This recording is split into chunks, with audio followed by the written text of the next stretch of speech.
Welcome back to the channel.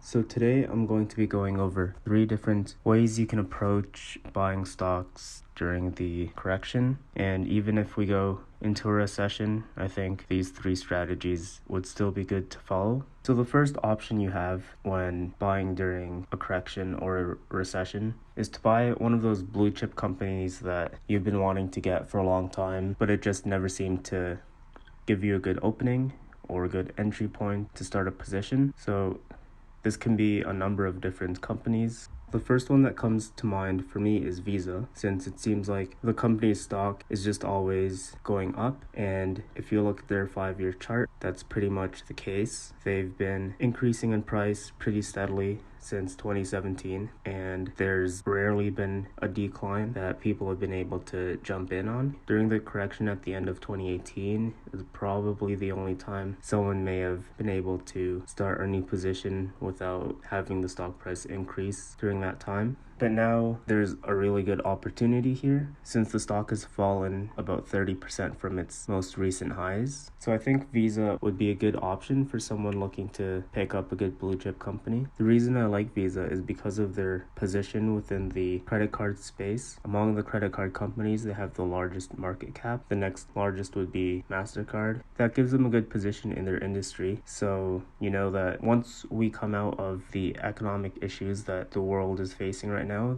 then you know that Visa should recover and you'll have a nice position with them if you were to start your position now that the stock has dipped a little bit. If we look at their financials, the company's revenue has been increasing year over year. In 2016, they had about $15 billion in revenue, and in the most recent year, they were just under 23 billion. So about an $8 billion increase year over year in the past 4 years. So that's a pretty good trend. And their net income has gone from just under 6 billion in 2016 to just over 12 billion. So in the past 4 years, the company has added $6 billion of income year over year and effectively doubling what they did 4 years ago. So the numbers are pretty good for the company. And another reason why I like them is because even though you're picking up a blue chip company, you want to make sure that the companies you're investing in are still innovating and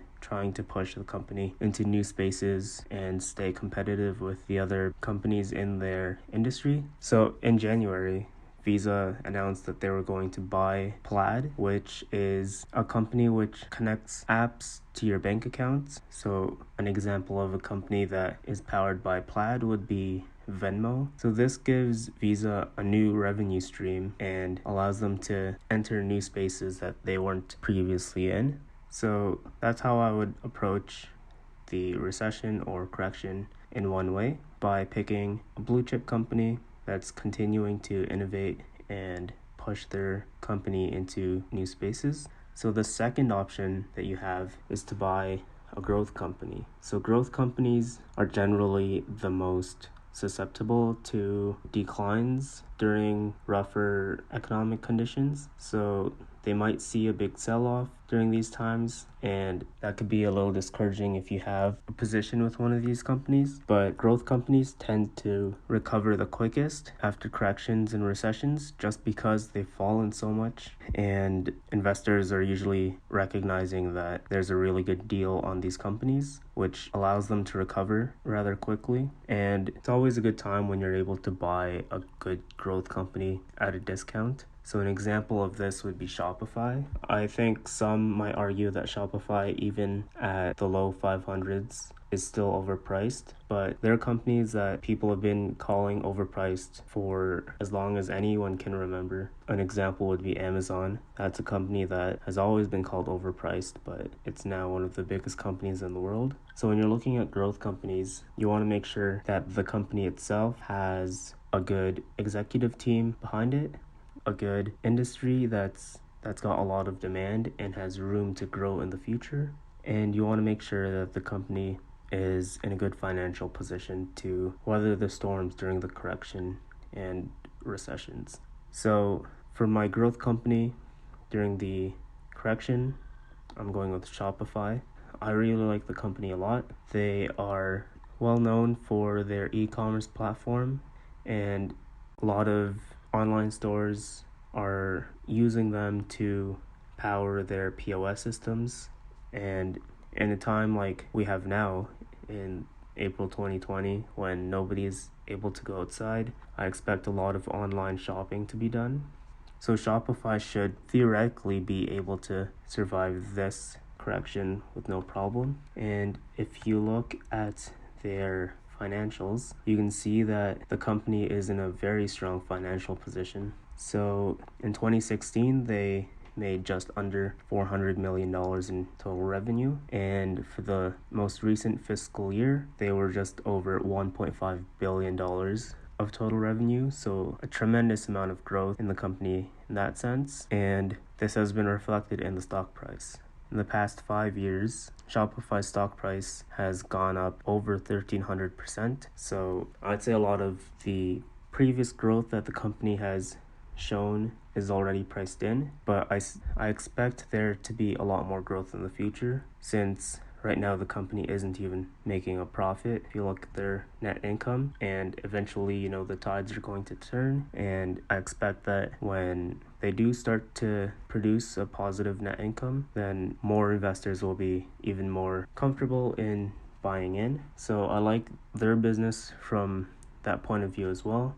And if you look at their balance sheet on Yahoo Finance, it shows just under $2.5 billion of cash and cash equivalents and other short-term investments. So that's $2.5 billion that they have on hand that they can use when they need to. And if you scroll down to their total liabilities, you're looking at under $500 million.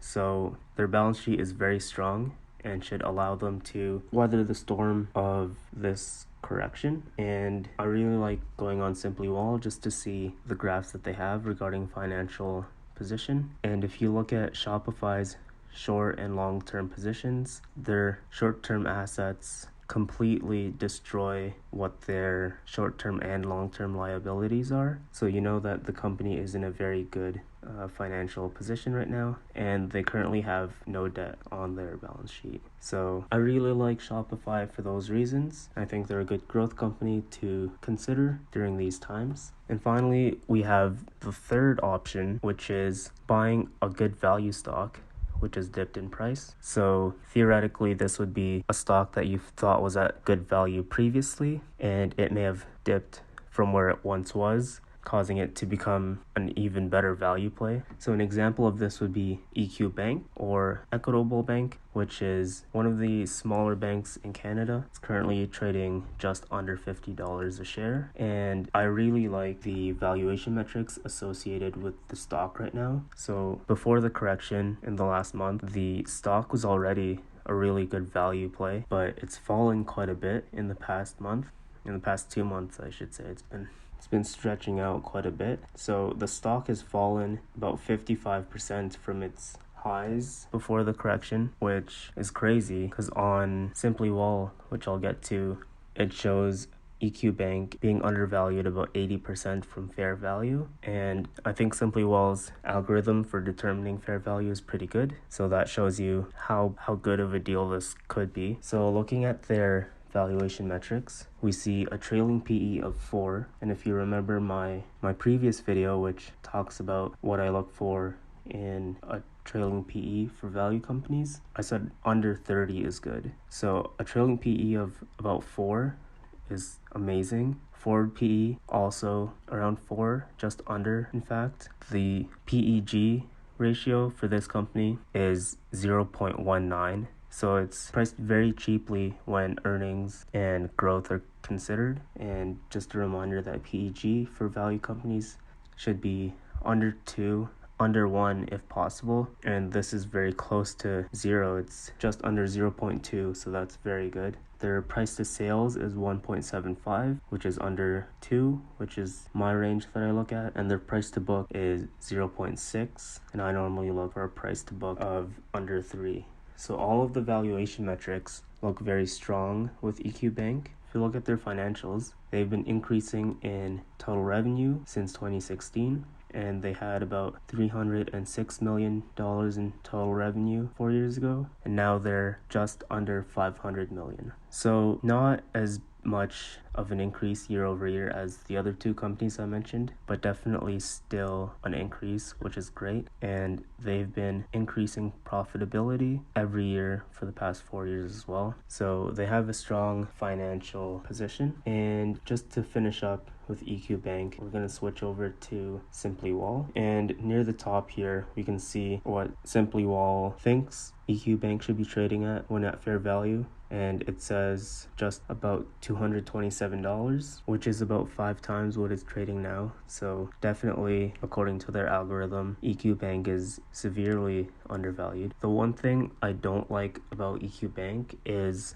their financial position in terms of liabilities and assets. Their long-term assets are definitely enough to cover their long-term liabilities, but their short-term assets aren't nearly enough to cover what their short-term liabilities are. So that's the one strike that I have against EQ Bank. They also have about $11 billion in debt. It's quite a bit. I'm not too fond of that in their balance sheet. Looking at their dividends, their dividend yield has been pretty stable for the past decade, obviously with some fluctuations year over year, but it's been around the 2% range for the past decade. However, the dividend itself has been increasing each and every year, which is great. So that tells me that their dividend payment is pretty secure. And if you look at their total payout, they currently have a payout ratio of 11%, which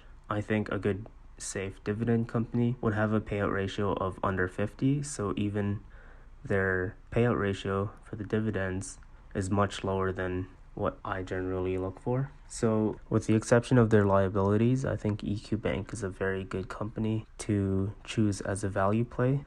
So to sum up this video, I think there are 3 ways you can approach buying stocks during a correction, and if we get into a recession, these strategies would still hold strong. So the first would be finding a good blue chip company which is still trying to innovate and push its company into new spaces. Second would be to find a good growth company that has been beaten down a bit but is in a good position to recover once everything is all said and done. And third, find a good value play that is at a better value now. Whichever way you decide to go with this, that's not to say you only need to go in one direction during a recession. You can go a mix of any of these 3 ways, but either way, all 3 strategies have one thing in common, and that's that you're actively buying more shares. A lot of people tend to sell out when corrections and recessions happen, but generally, we should be investing money that we don't need right now to pay for things. So if that's what we're doing, then we should be fine leaving these funds in our investment accounts, and we should be adding to them whenever we can. And sell-offs in the stock market are great times to do that. So keep that in mind. Of course, always do your research before buying any stocks, and don't buy these stocks that I mentioned just because I brought them up. Buy the ones that you're more comfortable with and believe in strongly. So until then, that's it for this video. If you thought it was helpful at all, please subscribe, leave a like and a comment, and I'll see you next time.